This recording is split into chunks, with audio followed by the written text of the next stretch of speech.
বিসমিল্লাহির রহমানির রহিম। প্রিয় শিক্ষার্থীরা, আশা করি আল্লাহর রহমতে তোমরা ভালো আছো, সুস্থ আছো। প্রিয় শিক্ষার্থীরা, আজকের পর্বে আমি তোমাদেরকে স্বাগতম জানাচ্ছি। আজকের পর্বেও আমি কিছু অনুধাবনমূলক প্রশ্ন আলোচনা করব। প্রিয় শিক্ষার্থীরা, দেখো আমি লিখে রেখেছি, ঋণের শেষ আশ্রয়স্থল কোন ব্যাংককে বলা হয় এবং কেন? ঋণের শেষ আশ্রয়স্থল, প্রশ্ন উত্তর হচ্ছে ঋণের শেষ আশ্রয়স্থল কেন্দ্রীয় ব্যাংককে বলা হয়। ঋণের শেষ আশ্রয়স্থল হচ্ছে কেন্দ্রীয় ব্যাংক। কেন? যখন তালিকাভুক্ত ব্যাংকগুলো আর্থিক সংকটে পড়ে আর কোনো উৎস থেকে টাকা সংগ্রহ করতে পারে না, তখন কেন্দ্রীয় ব্যাংক অভিভাবক হিসেবে তাদের পাশে এসে দাঁড়ায়, তাদেরকে ঋণ দিয়ে সহায়তা করে। এজন্য কেন্দ্রীয় ব্যাংককে ঋণের শেষ আশ্রয়স্থল বলা হয়। আবার খেয়াল করো, যখন তালিকাভুক্ত ব্যাংকগুলো আর্থিক সংকটে পড়ে কোনো উৎস থেকে টাকা সংগ্রহ করতে পারে না, তখন কেন্দ্রীয় ব্যাংক তাদের অভিভাবক হিসেবে ঋণ দিয়ে সহায়তা করে। তাই কেন্দ্রীয় ব্যাংককে ঋণের শেষ আশ্রয়স্থল বলা হয়। তারপর দেখো লিখেছি, কোন ব্যাংককে মুদ্রাবাজের অভিভাবক বলা হয় এবং কেন? কোন ব্যাংক মুদ্রাবাজের অভিভাবক, বা কেন্দ্রীয় ব্যাংককে কেন মুদ্রাবাজের অভিভাবক বলা হয়? তাহলে কোন ব্যাংক মুদ্রাবাজের অভিভাবক? কেন্দ্রীয় ব্যাংক হচ্ছে মুদ্রাবাজারের অভিভাবক। দেশের একক অন্যান্য ব্যাংকিং প্রতিষ্ঠান যা দেশের অর্থবাজার নিয়ন্ত্রণ, নোটো মুদ্রার প্রচলন সহ দেশের অর্থনৈতিক স্থিতিশীলতা রক্ষায় কাজ করে। কেন্দ্রীয় ব্যাংক হচ্ছে দেশের মুদ্রাবাজারের অভিভাবক, দেশের মুদ্রাবাজার নিয়ন্ত্রক, দেশের আর্থিক খাতের শৃঙ্খলা রক্ষাকারী প্রতিষ্ঠান। দেশের আর্থিক খাত যেন সঠিকভাবে পরিচালিত হয়, সেজন্য দেশের অভ্যন্তরে যে সকল প্রতিষ্ঠান দেশের মুদ্রাবাজারের সাথে জড়িত, যেমন ব্যাংক এবং ব্যাংক ব্যতীত কিছু আর্থিক প্রতিষ্ঠান যারা নন ব্যাংক আর্থিক প্রতিষ্ঠান হিসেবে কাজ করে, তারা কেন্দ্রীয় ব্যাংকের নিয়ন্ত্রণে থেকেই তাদের ব্যবসায়িক কার্যক্রম পরিচালনা করে থাকে। কেন্দ্রীয় ব্যাংক বিভিন্ন সময় তাদের দিক নির্দেশনা দেয়, তাদের আর্থিক খাতের উন্নয়নের জন্য, তাদের ব্যবসা প্রতিষ্ঠান সঠিকভাবে পরিচালনার জন্য যে নির্দেশনাগুলো দেয়, ওই সকল প্রতিষ্ঠান কেন্দ্রীয় ব্যাংকের নির্দেশনাগুলো অনুসরণ করে থাকে। এবং কোনো আর্থিক প্রতিষ্ঠান যদি দেশে ব্যবসা বাণিজ্য পরিচালনা করতে চায়, সেক্ষেত্রে অবশ্যই কেন্দ্রীয় ব্যাংকের নিকট থেকে অনুমোদন নিয়ে তাদের ব্যবসায়িক কার্যক্রম শুরু করতে হয়। তো কেন্দ্রীয় ব্যাংক হচ্ছে দেশের মুদ্রাবাজারের অভিভাবক, অর্থ ব্যবস্থার নিয়ন্ত্রক। কোন ব্যাংক নিকাশ গড় হিসাবে কাজ করে বা ক্লিয়ারিং হাউস হিসাবে কাজ করে? ইংরেজি ক্লিয়ারিং হাউস, যার বাংলা হচ্ছে নিকাশ ঘর। কেন্দ্রীয় ব্যাংক নিকাশ গড় হিসাবে কাজ করে। নিকাশ গড় কি? নিকাশ গড় হচ্ছে যেখানে আন্তঃব্যাংকিং দেনা পাওনা নিষ্পত্তি করা হয়। আন্তঃব্যাংকিং দেনা পাওনা নিষ্পত্তির স্থলকেই নিকাশ ঘর বলা হয়। দেশের অর্থনৈতিক কার্যক্রম পরিচালনা করতে গিয়ে এক ব্যাংকের সাথে আরেক ব্যাংকের দেনা পাওনার সৃষ্টি হয়। সেই দেনা পাওনাগুলো কেন্দ্রীয় ব্যাংকের তত্ত্বাবধানে নিকাশ ঘরের মাধ্যম নিষ্পত্তি করা হয়। যদি একই ব্যাংকের এক শাখার সাথে আরেক শাখার দেনা পাওনার সৃষ্টি হয়, সেটা ওই ব্যাংকের প্রধান অফিসের নিয়ন্ত্রণে থেকে নিষ্পত্তি করা হয়। সেটা নিকাশ ঘরের কাছে যাওয়ার প্রয়োজন হয় না, কেন্দ্রীয় ব্যাংকের নিকট যাওয়ার প্রয়োজন হয় না। কিন্তু যদি সেটা এক ব্যাংকের শাখার সাথে অন্য ব্যাংকের শাখার লেনদেন হয়, সেক্ষেত্রে দেনা পাওনার সৃষ্টি হলে সেটা অবশ্যই নিকাশ ঘর বা ক্লিয়ারিং হাউসের সহায়তা নিয়ে নিষ্পত্তি করতে হয়। পূর্বে নিকাশ ঘর ব্যবস্থায় প্রতিদিন বিভিন্ন ব্যাংকের কর্মকর্তারা প্রত্যেকটা ব্যাংকের সাথে তাদের কী পরিমাণ দেনা পাওনার সৃষ্টি হয়েছে এই জন্য একটা তালিকা তৈরি করে কেন্দ্রীয় ব্যাংক কর্তৃক নির্দিষ্ট জায়গায় উপস্থিত হতো এবং সেখানে কেন্দ্রীয় ব্যাংকের একজন অফিসারের তত্ত্বাবধানে তাদের লেনদেনগুলো নিষ্পত্তি করা হতো। বর্তমানে বিশ্বব্যাপী ইলেকট্রনিক ক্লিয়ারিং হাউস বা অটোমেটেড ক্লিয়ারিং হাউসের মাধ্যম এখন আর ব্যাংকের কর্মকর্তাদের সরাসরি উপস্থিত হওয়ার প্রয়োজন হয় না। তারা ব্যাংকে জমাকৃত চেকগুলো স্ক্যান করে নিকাশ ঘরে পাঠিয়ে দেয়, সেখান থেকে কেন্দ্রীয় ব্যাংকের একজন দায়িত্বপ্রাপ্ত কর্মকর্তা সংশ্লিষ্ট ব্যাংকগুলোর সাথে যোগাযোগ করে লেনদেন নিষ্পত্তি করে থাকে। বর্তমানে বাংলাদেশে যেটা আছে অটোমেটেড ক্লিয়ারিং হাউস, স্বয়ংক্রিয় নিকাশ ঘর ব্যবস্থা। এই স্বয়ংক্রিয় নিকাশ ঘর ব্যবস্থায় এখন আর এক ব্যাংকের সাথে আরেক ব্যাংকের লেনদেন নিষ্পত্তি করার ক্ষেত্রে ব্যাংকের কোনো কর্মকর্তা সশরীরে নিকাশ ঘরে উপস্থিত হওয়ার প্রয়োজন হয় না। MICR magnetic ink character recognition, magnetic ink character recognition MICR চেকের মাধ্যমে চাইলেই এখন অটোমেটিক ক্লিয়ারিং হাউসের সুবিধাটা নেওয়া যাচ্ছে।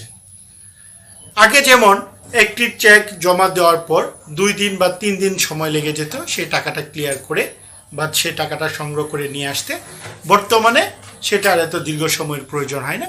বাংলাদেশ ব্যাংক চেকগুলোকে 2 ধরনের মূল্যমানে নির্ধারণ করেছে, একটি হচ্ছে হাই ভ্যালু চেক আর একটা হচ্ছে সাধারণ চেক। যেগুলো হাই ভ্যালু বা উচ্চ মূল্যের চেক, সেগুলো তুমি যদি 12টার আগে ব্যাংকে জমা দিতে পারো তাহলে ওই দিনই 2টার পর তোমার ব্যাংক অ্যাকাউন্টে টাকাটা ক্রেডিট হয়ে যাবে। হাই ভ্যালু চেক 5 লক্ষ বা তার ঊর্ধ্বে, 5 লক্ষ বা তার ঊর্ধ্বের কোনো চেক তুমি যদি দুপুর 12টার পূর্বে ব্যাংকে জমা দিতে পারো, ওই কার্য দিবসে 2টার পর তোমার অ্যাকাউন্টে টাকাগুলো জমা হয়ে যাবে যদি সব কিছু ঠিক থাকে। আর যেগুলো সাধারণ মূল্যের চেক সেগুলো হচ্ছে 5 লক্ষর নিচে। তো 5 লক্ষের নিচের যে চেক সেগুলো যদি তুমি দুপুর 1টার আগে ব্যাংকে জমা দিতে পারো, সেক্ষেত্রে ব্যাংক ওই দিনই 4টার পর তোমার অ্যাকাউন্টে টাকাগুলো ক্রেডিট করে দেওয়ার চেষ্টা করবে। মূলত নিয়মটা হচ্ছে 12টার হাই ভ্যালু বা উচ্চ মূল্যের চেক 12টার আগে জমা হইতে হবে, আর লো ভ্যালুর চেকগুলো 1টার আগে জমা হইতে হবে। হাই ভ্যালু 5 লক্ষ টাকার ঊর্ধ্বের চেক 12টার আগে জমা হলে এটা যখন ব্যাংকের কর্মকর্তা স্ক্যান করে নিকাশ করে পাঠিয়ে দিবে, সেক্ষেত্রে 2টার মধ্যে এটাকে নিষ্পত্তি করতে হবে। ওই দিন 2টার মধ্যে নিষ্পত্তি করতে, নিষ্পত্তি করা মানে হচ্ছে হয় চেকের টাকাটা পরিশোধ করবে, নতুবা যদি কোনো কারণ থাকে চেক প্রত্যাখ্যান হওয়ার, তাহলে 2টার পূর্বে সেটা প্রত্যাখ্যান করতে হবে এবং নির্দিষ্ট কারণ উল্লেখ করে দিতে হবে যে এই কারণে চেকটি প্রত্যাখ্যান করা হয়েছে। আর সাধারণ মূল্যের চেকের ক্ষেত্রে যেটা হয়, তুমি যদি 1টার আগে জমা দাও তাহলে ব্যাংক কর্মকর্তা 1টার আগে চেকগুলো স্ক্যান করে নিকাশ করে যদি পাঠিয়ে দেয়, সেক্ষেত্রে 4টার মধ্যে এটাকে নিষ্পত্তি বা ফেরত দিতে হবে। নিষ্পত্তি বা ফেরত দেওয়া মানে হচ্ছে যদি সব কিছু ঠিকঠাক থাকে তাহলে টাকাটা ক্রেডিট করবে, আর যদি ঠিকঠাক না থাকে তাহলে অবশ্যই 4টার আগে কেন চেকটি প্রত্যাখ্যান হলো সেই কারণ সহ সেটাকে ফেরত পাঠিয়ে দিবে। এবং সাধারণত সাধারণ মূল্যের চেকগুলো যেদিন জমা দেওয়া হয় তারপর দিনই টাকা পাওয়া যায় যদি সব কিছু ঠিকঠাক থাকে, আর উচ্চ মূল্যের চেকগুলো 12টার আগে জমা দিলে ওই দিনে 2টার পর টাকা সংগ্রহ করা যায়। এখন যেটা অটোমেটিক ক্লিয়ারিং হাউসের মাধ্যম, শুধুমাত্র যে চেকগুলো ক্লিয়ার করা যাচ্ছে তা না, অটোমেটেড ক্লিয়ারিং হাউস যেটা BACH Bangladesh automatic clearing house, এটাকে আবার 2 ভাগে ভাগ করে নিয়েছে। একটা হচ্ছে BACPS Bangladesh automated cheque processing system, যেটা আমি এতক্ষণ আলোচনা করলাম যে বাংলাদেশ অটোমেটেড চেক প্রসেসিং সিস্টেমের মাধ্যম চেকগুলো এভাবে উচ্চ মূল্য এবং সাধারণ মূল্য ভাগ করে একটা ওই কার্য দিবসেই টাকাগুলো ক্রেডিট করার চেষ্টা করে, আরেকটা পরবর্তী কার্য দিবসেই ক্রেডিট করার চেষ্টা করে। এর বাইরেও এখন আরেকটা কাজ করে অটোমেটেড ক্লিয়ারিং হাউসের মাধ্যম, সেটা হচ্ছে BEFTN Bangladesh electronic fund transfer network, Bangladesh electronic fund transfer network BEFTN এর মাধ্যম যে কোনো ব্যাংকের যে কোনো শাখা থেকে অন্য যে কোনো ব্যাংকের যে কোনো শাখায় টাকা পাঠানো যায়। তার জন্য কোনো ধরনের চেকের প্রয়োজন হয় না। একটি বাউচার বা একটা ফর্ম ফিল আপ করে তোমার যে ব্যাংকে অ্যাকাউন্ট আছে ওই ব্যাংকে গিয়ে তুমি একটা বাউচার বা একটা ফর্ম ফিল আপ করবে, ফিল আপ করে তুমি যে অ্যাকাউন্টে টাকা পাঠাতে চাচ্ছ ওই অ্যাকাউন্টে টাকা পাঠাতে পারবে। এটাকে বলছে ইলেকট্রনিক ফান্ড ট্রান্সফার নেটওয়ার্ক। আগে যেই কাজটা টিটি মাধ্যম করা হতো, এখন আর এটা টিটির মাধ্যম করা লাগে না। উইদাউট এনি ফি, কোনো ধরনের ফি বা চার্জ ব্যতীতই তুমি চাইলে ব্যাংকের যে কোনো শাখা থেকে যে কোনো ব্যাংকের যে কোনো শাখায় ইএফটিএন এর মাধ্যম বা ইলেকট্রনিক ফান্ড ট্রান্সফারের মাধ্যম ইলেকট্রনিক ফান্ড ট্রান্সফার নেটওয়ার্কের মাধ্যম যে কোনো ব্যাংক থেকে অন্য যে কোনো ব্যাংকে টাকা ট্রান্সফার করতে পারছো। এটাকে বলা হচ্ছে বিইএফটিএন। তাহলে এটি বিএসসিএইচ বাংলাদেশ অটোমেটিক ক্লিয়ারিং হাউস, এটার দুইটা কাজ এখন, যেটা স্বয়ংক্রিয় নিকাশ গড় ব্যবস্থা, সেটার দুইটা কাজ। একটা হচ্ছে Bangladesh automated cheque processing system BSCPS, এবং আরেকটি হচ্ছে Bangladesh electronic fund transfer network BEFTN. তারপরে দেখো স্বল্পমেয়াদী ঋণের ব্যবসায়ী কোন ব্যাংক এবং কেন? স্বল্পমেয়াদী ঋণের ব্যবসায়ী হচ্ছে বাণিজ্যিক ব্যাংক। তোমাদের অনেক ক্ষেত্রে প্রশ্ন হয়, অনেক ক্ষেত্রে জ্ঞানমূলক প্রশ্ন হয় যে কোন ব্যাংক স্বল্পমেয়াদী ঋণের ব্যবসায়ী? তাহলে সঠিক উত্তর হচ্ছে বাণিজ্যিক ব্যাংক। তাহলে বাণিজ্যিক ব্যাংক হচ্ছে স্বল্পমেয়াদী ঋণের ব্যবসায়ী। কেন বাণিজ্যিক ব্যাংক স্বল্পমেয়াদী ঋণের ব্যবসায়ী? কারণ হচ্ছে বাণিজ্যিক ব্যাংক মূলত গ্রাহকদের আমানত দিয়ে ব্যবসা করে থাকে। এগুলো হচ্ছে চাহিদা আমানত। গ্রাহক যে কোনো মুহূর্তে ব্যাংক থেকে টাকা উত্তোলন করে নিয়ে যেতে পারবে। এই জন্য বাণিজ্যিক ব্যাংকগুলো সাধারণত স্বল্পমেয়াদী ঋণ দিয়ে ব্যবসা করে থাকে, যেন গ্রাহক চাইবা মাত্র তাদের টাকাটা পরিশোধ করতে পারে। তার মানে এই নয় যে বাণিজ্যিক ব্যাংক মধ্যমেয়াদী এবং দীর্ঘমেয়াদী ঋণ প্রদান করে না। তারা মধ্যমেয়াদী এবং দীর্ঘমেয়াদী ঋণও প্রদান করে, তবে তারা মূলত চেষ্টা করে স্বল্পমেয়াদী ঋণ দিয়ে ব্যবসা করতে, কারণ তাদের মূলধনের একটা বড় অংশ হচ্ছে জনগণের আমানত, যেটা চাইবা মাত্রই তাদেরকে ফেরত দিতে হয়। বাণিজ্যিক ব্যাংক কিভাবে ঋণ আমানত সৃষ্টি করে? বাণিজ্যিক ব্যাংক কিভাবে ঋণ আমানত সৃষ্টি করে? এটা একটি গুরুত্বপূর্ণ প্রশ্ন, অনেকবার পরীক্ষায় এসেছে। ঋণ আমানত সৃষ্টি করে বাণিজ্যিক ব্যাংক কিভাবে? একটু খেয়াল করো, ঋণ আমানত বা ঋণ থেকে আমানত কিভাবে সৃষ্টি করে। আমরা জানি আমানত হচ্ছে জনগণের সঞ্চয়গুলো যখন ব্যাংকে জমা থাকে সেটাকে বলা হচ্ছে আমানত। আর এখানে প্রশ্নটা হচ্ছে যে বাণিজ্যিক ব্যাংক কিভাবে ঋণ থেকেও আমানত সৃষ্টি করে। বাণিজ্যিক ব্যাংক, কোনো গ্রাহক যখন বাণিজ্যিক ব্যাংকের নিকট ঋণের আবেদন করে, বাণিজ্যিক ব্যাংক তাদেরকে ঋণ মঞ্জুর করলে ঋণের টাকাগুলো সরাসরি নগদে প্রদান না করে পুনরায় একটি হিসাব খুলতে বলে। আবার খেয়াল করো, বাণিজ্যিক ব্যাংকের নিকট কোনো ব্যক্তি ঋণের আবেদন করলে ব্যাংক যদি তাদের ঋণ মঞ্জুর করে, সেক্ষেত্রে ব্যাংক ঋণের টাকাটা তাকে সরাসরি প্রদান করে না। ব্যাংক ওই ব্যক্তিকে আবার ব্যাংকের সাথে একটি ঋণ হিসাব খুলতে বলে। পরবর্তীতে ব্যাংক ওই টাকাটা ওই হিসাবে স্থানান্তর করে দেয়, সরাসরি গ্রাহককে নগদে টাকা দেয় না। এই টাকা থেকে কিভাবে আবার পুনরায় আমানত সৃষ্টি হচ্ছে একটু খেয়াল করো। একটা পদ্ধতি একেবারে সহজ। ধরো তুমি 1 কোটি টাকার জন্য ব্যাংকের নিকট আবেদন করলে, ব্যাংক তোমাকে 1 কোটি টাকা ঋণ মঞ্জুর করলো। তো এই 1 কোটি টাকা কিন্তু ব্যাংক তোমাকে নগদ দিচ্ছে না, তোমার ঋণ হিসাবে স্থানান্তর করে দিল। তুমি কিন্তু 1 কোটি টাকা দিয়ে একবারে কাজ করবে না। তোমার এখন 20 লক্ষ টাকা দরকার, সেই টাকাটা ব্যাংক থেকে উত্তোলন করলে, তাহলে তুমি ঋণ মঞ্জুর করলো ব্যাংক 1 কোটি টাকা, তোমার প্রয়োজন এখন 20 লক্ষ টাকা, তুমি 20 লক্ষ টাকা উত্তোলন করে নিয়ে গেলে, তাহলে বাকি 80 লক্ষ টাকা কিন্তু এখনও ব্যাংকের নিকট আমানত রয়ে গেল। তাহলে দেখো, বাণিজ্যিক ব্যাংক ঋণ থেকেও আমানত সৃষ্টি করলো। ঋণ দিলে 1 কোটি টাকা, তুমি উত্তোলন করলে 20 লক্ষ টাকা, আবার তাহলে 80 লক্ষ টাকা ব্যাংকের নিকট আমানত হিসাবে রয়ে গেল। আবার তুমি যখন উত্তোলন করবা তখন এই জায়গা থেকে আস্তে আস্তে আমানতটা কমতে থাকবে। এছাড়াও তুমি যদি পরিপূর্ণ টাকাও উত্তোলন করে ফেলো, সেটা থেকে কিন্তু আমানত সৃষ্টি হচ্ছে। কিভাবে? তুমি 1 কোটি টাকা সম্পূর্ণ যখন ব্যাংক তোমাকে ঋণ প্রদান করলো, তুমি কিন্তু সম্পূর্ণ টাকা একবার উত্তোলন করতে পারবে না। মিনিমাম একটা ব্যালেন্স তোমার ব্যাংক অ্যাকাউন্টে রাখতে হবে। তাহলে সেক্ষেত্রে একটু খেয়াল করো, যে টাকাটা ব্যাংকে তোমার হিসাবে ট্রান্সফার করা হলো, ব্যাংক যে টাকাটা তোমার ব্যাংক হিসাবে ট্রান্সফার করলো, তুমি সম্পূর্ণ টাকা উত্তোলন করতে পারছো না। মিনিমাম বা সর্বনিম্ন একটা ব্যালেন্স ব্যাংকের নিকট রাখতে হচ্ছে, সেই টাকাটা আমানত হিসাবে তোমার এখানে রয়ে গেছে। আরেকটি বিষয় হচ্ছে, যখনই ব্যাংক তোমার ব্যাংক হিসাবে টাকাটা স্থানান্তর করলো, 1 কোটি টাকা স্থানান্তর করার পরেই এটা কিন্তু ব্যাংকের জন্য একটি আলাদা আমানত হিসাবে বিবেচিত হলো। যখনই এটা আমানত হিসাবে বিবেচিত হলো, ব্যাংক কিন্তু বাধ্যতামূলকভাবে CRR এবং SLR এই আমানতের উপর সংরক্ষণ করতে হচ্ছে। আবার খেয়াল করো, যখনই আরেকটা নতুন হিসাবে 1 কোটি টাকা স্থানান্তর করলো ব্যাংক, সে 1 কোটি টাকা আবার নতুন করে ব্যাংকের জন্য আমানত হিসেবে বিবেচিত হলো।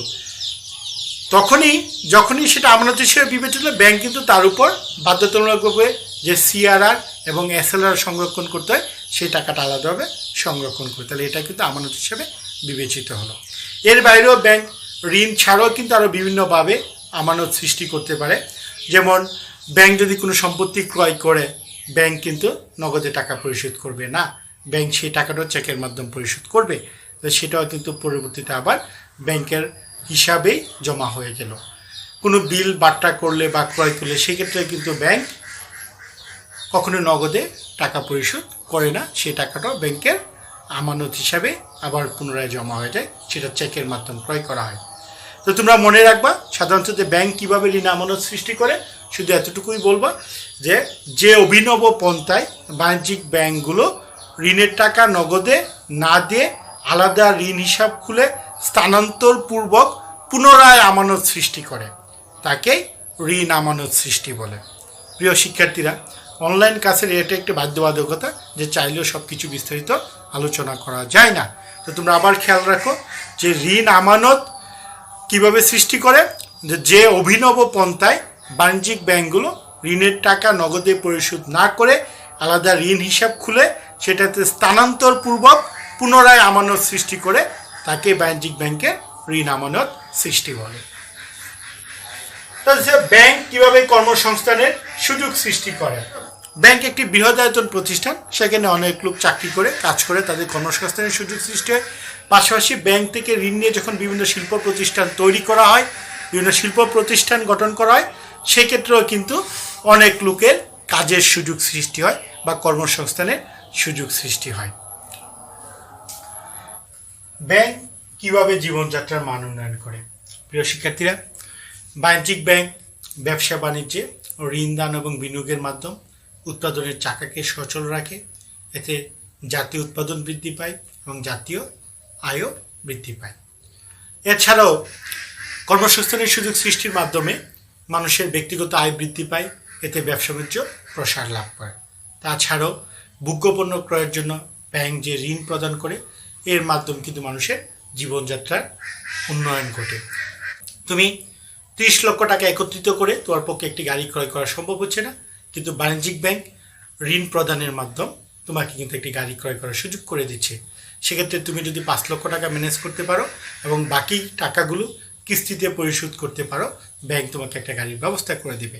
তোমার বাসায় একটা এয়ার কন্ডিশন বা এসি লাগানো দরকার, তোমার ব্যক্তিগত একটা গাড়ি কেনার দরকার, তোমার বাসায় ফ্রিজ কেনার দরকার, এ ধরনের ভোগ্যপণ্য ক্রয়ের জন্য বাণিজ্যিক ব্যাংকগুলো কিন্তু ঋণ প্রদান করছে, এতে মানুষের জীবনযাত্রার মান উন্নয়ন হচ্ছে।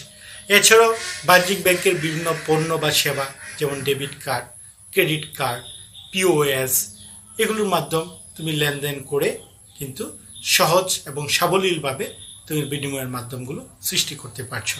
তুমি এখন একটি বড় শপিং মলে গিয়ে কেনাকাটা করতে গিয়ে তোমার কিন্তু আর নগদ টাকা নিয়ে যেতে হচ্ছে না, তুমি একটা ডেবিট কার্ড বা সিম্পল একটা ক্রেডিট কার্ডের মাধ্যম টাকা না থাকলেও কিন্তু তুমি পারচেস করতে পারতেছ।